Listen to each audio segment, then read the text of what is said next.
Alright, good afternoon guys. Brian back here with Vet Source, checking in from the junkyard today, where I'm out exploring, looking for some good stuff.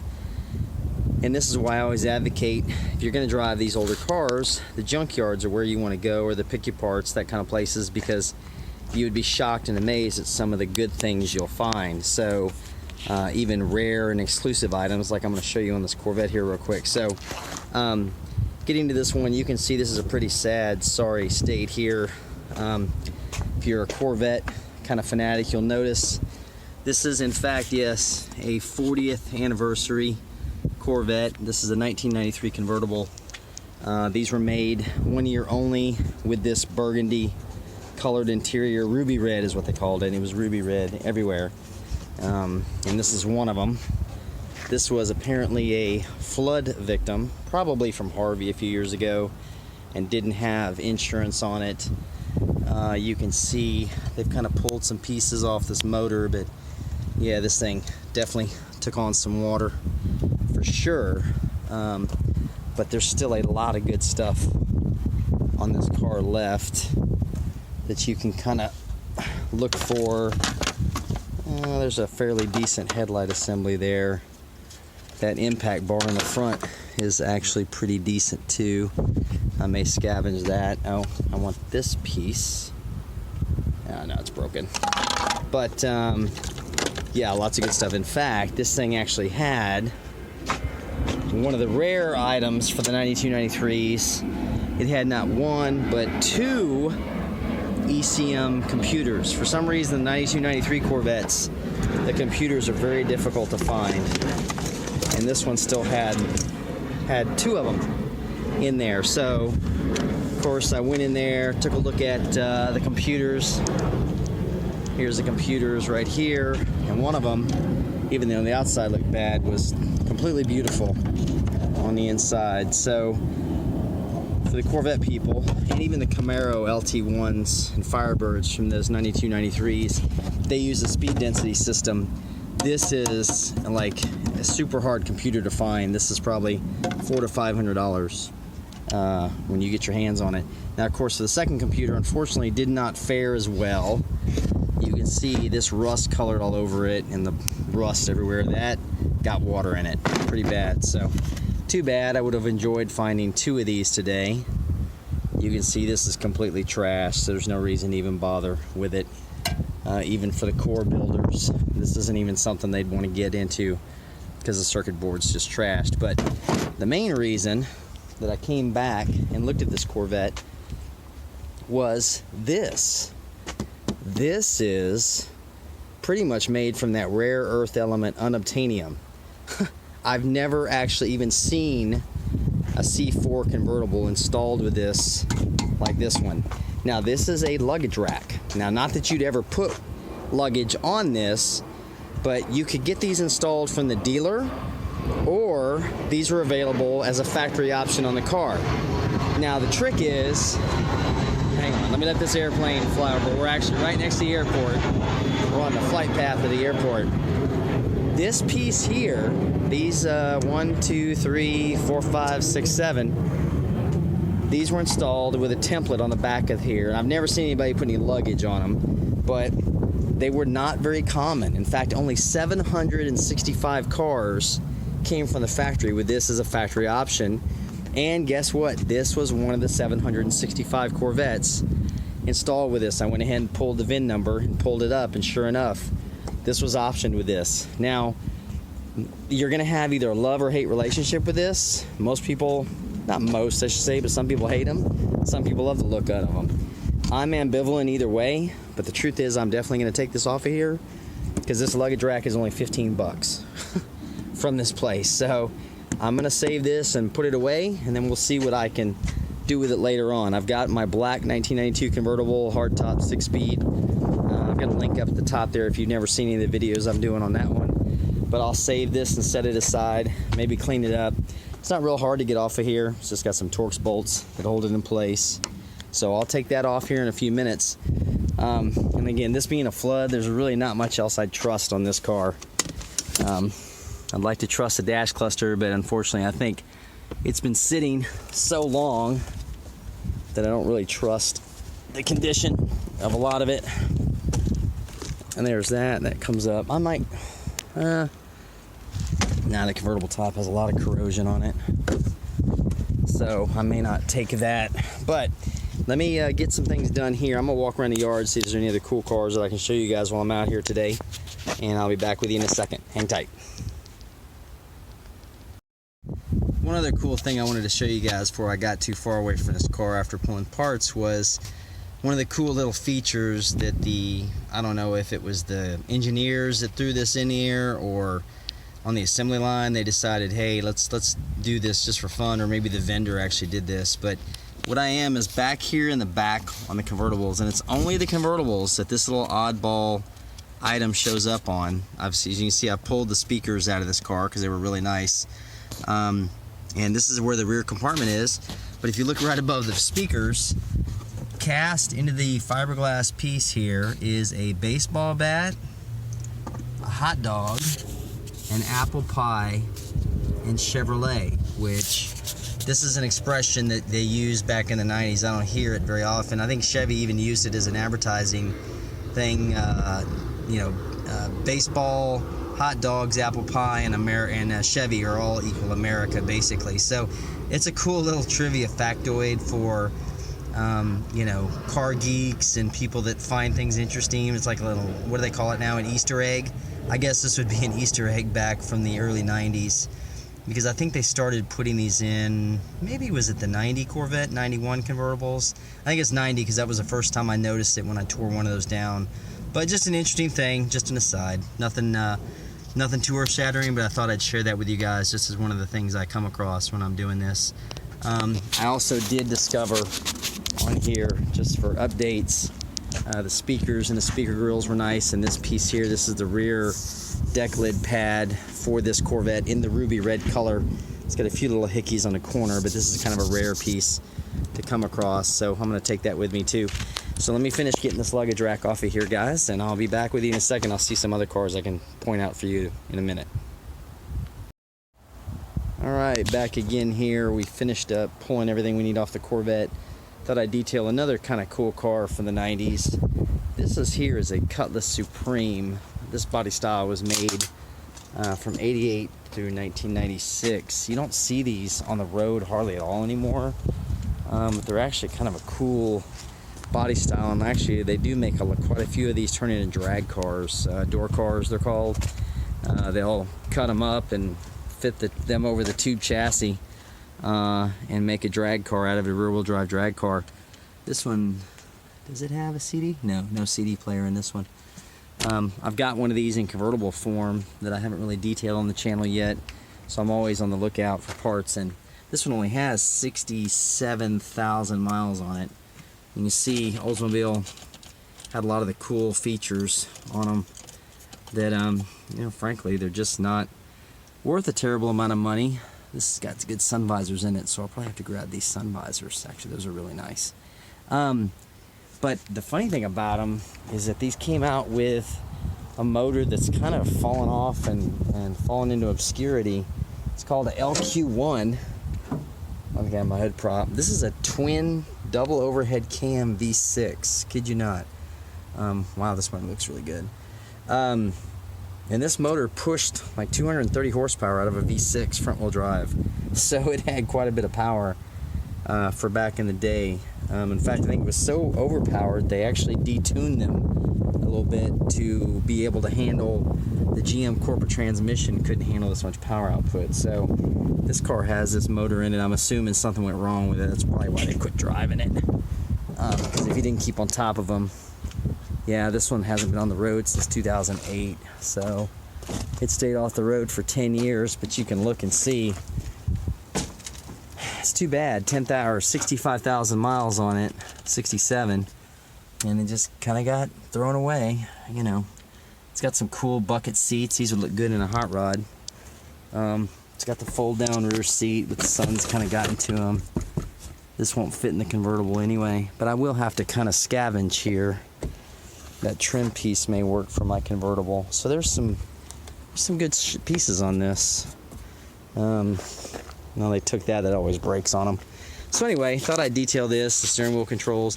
One other interesting thing about, yeah, I mean your audio bass controls over here in the corner. It's kind of a funny thing. One interesting thing about the Oldsmobiles from that era, or the Cutlasses I should say, these were the first cars that had a heads-up display out of everybody. And they had it all the way back in 1988. It's got some good switches on it. I may need to take those switches. The door panels are even good on it. I'll have to scavenge some stuff out of this one. But yeah, that's just an interesting thing a lot of people aren't familiar with, is that all the way back in 1988, Oldsmobile came out with heads-up display. So it was the first car ever produced with a heads-up unit. So if you're into that kind of thing, that's always fun little trivia. So I'm gonna get to pulling what I want off of this one, and I'll be back with you guys in just a second. Hang tight, I got a few more interesting cars to show you.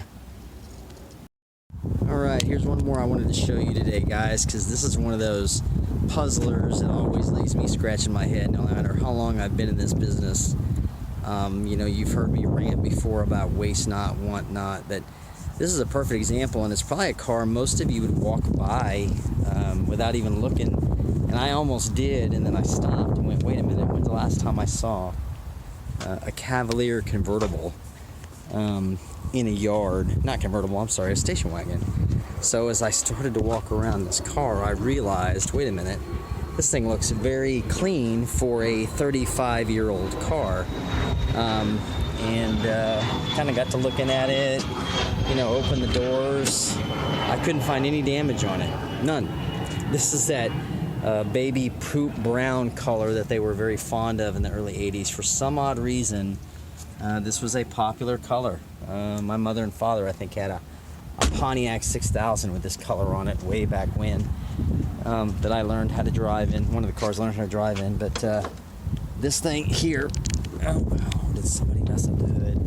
I had this open yesterday when I came by here. Yeah, they kind of damaged the hood, but if I can get this open, there we go.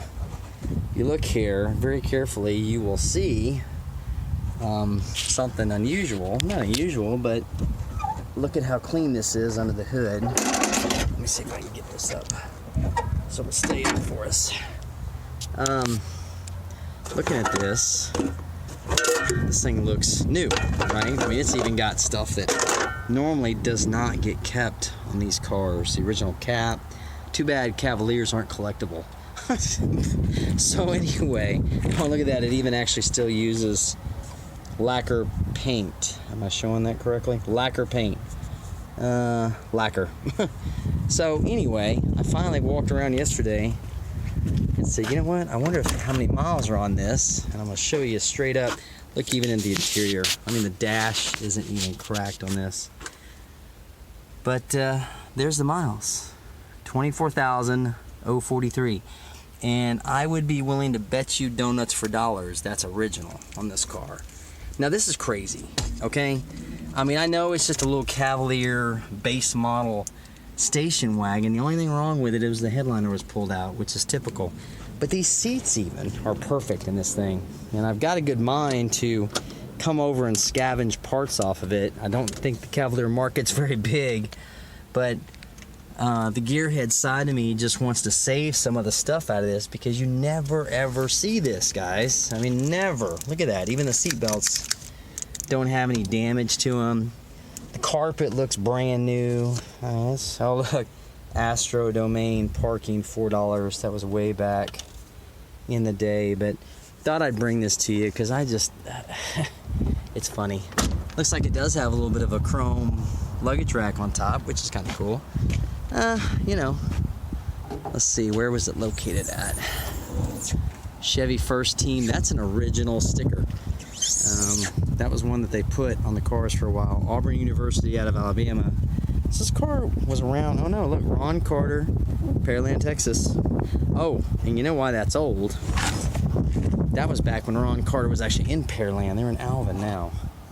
I ought to save that just because it's kind of a neat piece of dealer history from the local area.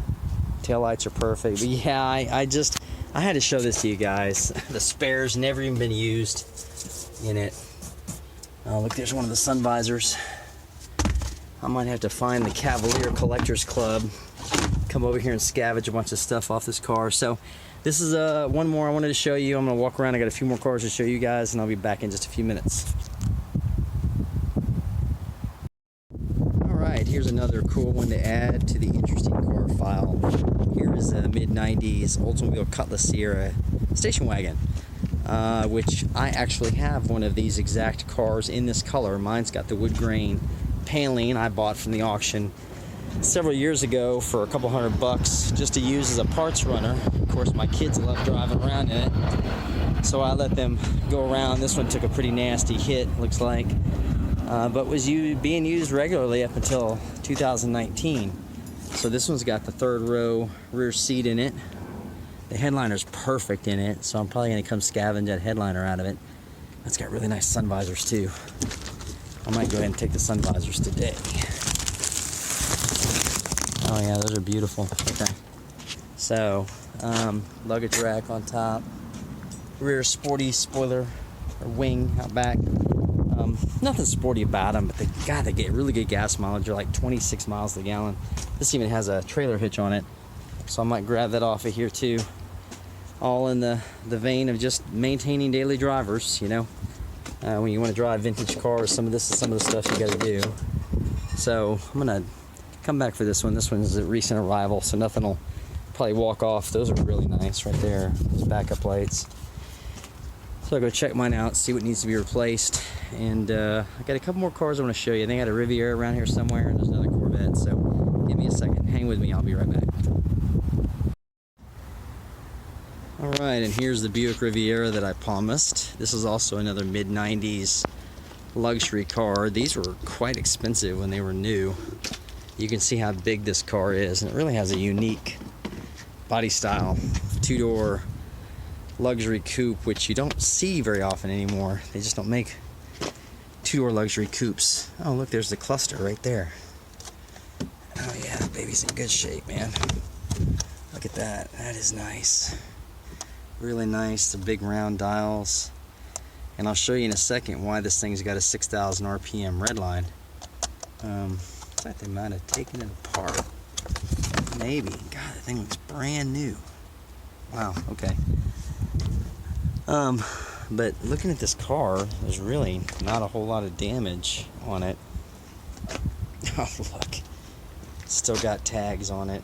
I see this a lot. It seems like people will buy a car and then get rid of it, dump it immediately, and then it ends up here. This probably came from the dealer auction.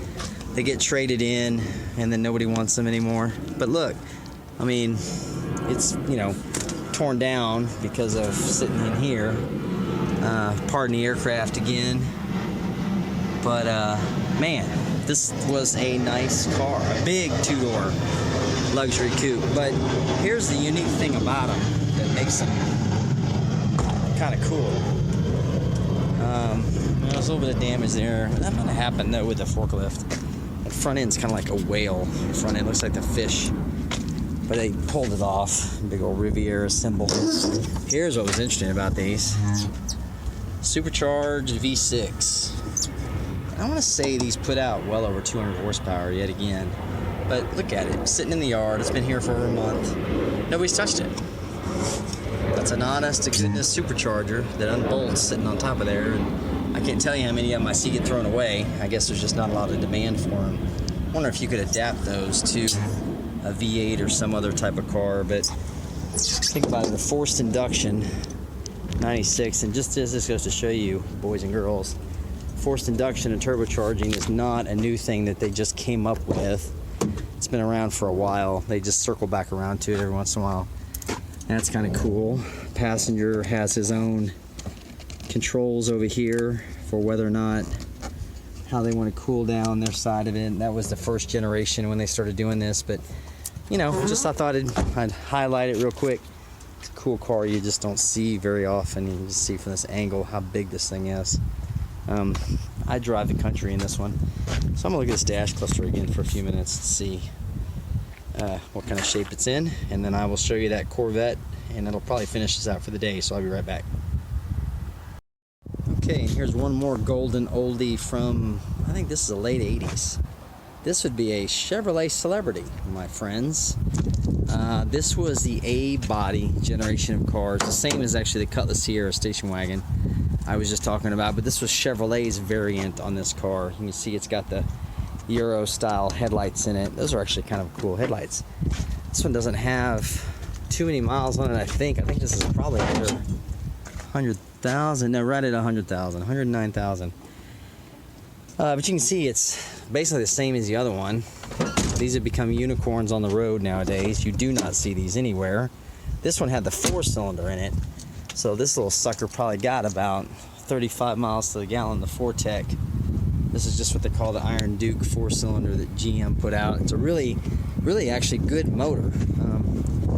And you can see how clean. Oh, you know what? This may even have had a new motor put in it, because I can still see the parts tag on it down there. So somebody must have replaced it at one point and then got rid of the car.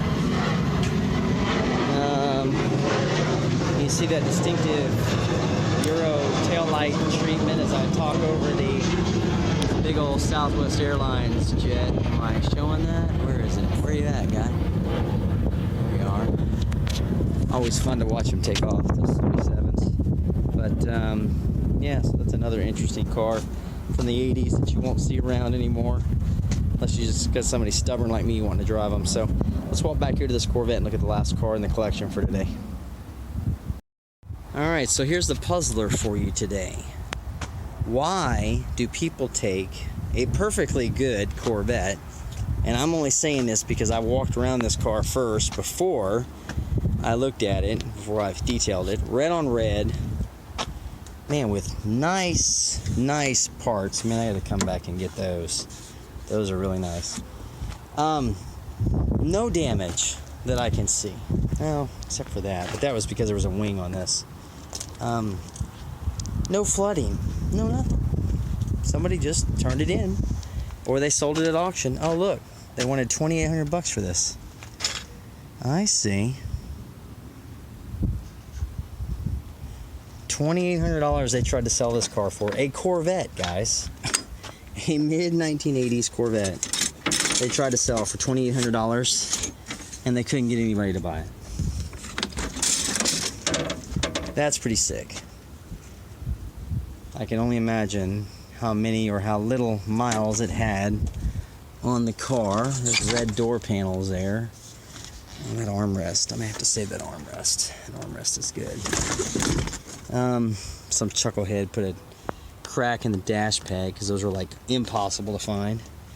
But yeah, you know. So here we probably had a running, driving car. May have had something wrong with it, but probably not that much. The wheels are still good. This has got the 9.5-inch wheels on it. The suspension's still in it. Somebody took the sway bar and the rack and pinion. That rack and pinion's worth a lot of money right now because you can't find them. But yeah, our engine harness is still sitting in here. A lot of goodies left on this car. Fender panels here are still good. Somebody added those. Those are from a convertible. Probably bought those out of the catalog house. Just goes to show you how far they've fallen. Heck, the differential's still back here, which is insane. There was a day not terribly long ago when these wheels would bring quite a bit of money, but not anymore. Not anymore. So here we have a 33-year-old Corvette trying to be sold for $2,800, and she ends up in the scrapyard because, well, either they traded it in and the scrapyard junkyard buys it from the dealer auctions, or somebody actually called these guys and asked them to buy it. So go figure, guys. Well, and here's another little bit of the story. It's been off the road since 2012, so that means it probably did get picked up for scrap. Probably had maybe an engine problem, something that they couldn't fix. But, you know, again, this is why I advocate, guys. Learn to work on your cars. Learn what you need to do, because they're not that hard to work on. They're not terribly complicated, and once you get into it, you may even develop a sense of satisfaction for working on your own stuff. So I'm gonna quit preaching, close out my video for today. I need to go collect my parts and pay up front. I want to thank everybody for sticking with me. If you stuck around all the way to the end and listened to me ramble on, I do appreciate that, and I'll probably be back tomorrow with some more goodies from the field collection that I'm helping my buddy sell off. So talk to you guys then.